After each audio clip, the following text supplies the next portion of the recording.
some email questions. Would you like to answer some? Yes, this is our Bring It On segment.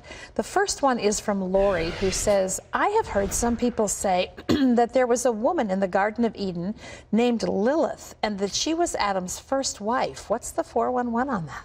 Oh, that's just nonsense. I mean, there's so many things, and this would be associated with some of that apocryphal literature. It has no validity in the Scripture whatsoever. So there's a book about Lilith, and you know, maybe demonic, but certainly not biblical. All right.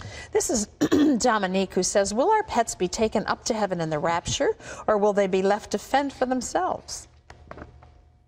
Well, we know there'll be horses. Because Jesus will be riding on a white horse. That's true. No, I think that is true. The army of heaven with think of all the fun he had creating animals. I mean, even when Noah... Didn't say anything about dogs and cats. I'd have no idea what's going to happen, but I doubt very seriously if dogs and cats are going to get raptured. I just don't find that in the Bible. So they'll be left. The earth isn't going to be destroyed right away. The Lord knows how to look after them. He said even a sparrow falls to the ground without him knowing. Exactly. It doesn't fall without him knowing it. So he takes care of the birds and the animals. They're his creation, and he'll know how to look after them. All right. Jack says, who is the son of perdition? I heard some people say it's Satan, others say it's the Antichrist, and others say it was Judas Iscariot. Well, the Bible, Jesus called him the son of perdition. It's kind of hard to know what that perdition is. We have various translations, but it's kind of a sense of lostness, the lost son. Later on, Paul's talking about the son of perdition. I think he's talking about the Antichrist. So... it may be a term that's used under... but it's the one who's lost. I mean, he's gone, he's lost, he's forever lost. And who is he? Well, Jesus referred to Judas Iscariot as the son of perdition. What else? Okay, this is Catherine, who says, growing up, I had a best friend. We parted ways after high school. 10 years later, we got back in touch. I'm really glad to see her because I've always thought of her as my sister. But recently, I invited her to meet my children. She said yes and asked if she could bring her, quote, partner.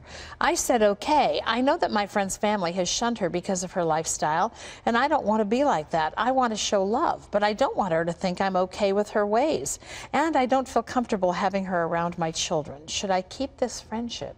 Well, I think you keep love. You loved her, you were close, and your influence may have something significant to her. So the idea is you don't gain anything by shunning, but at the same time, you don't want your children to grow up as lesbians. That's what you're talking about. You don't want to show them that that's an acceptable lifestyle for your family.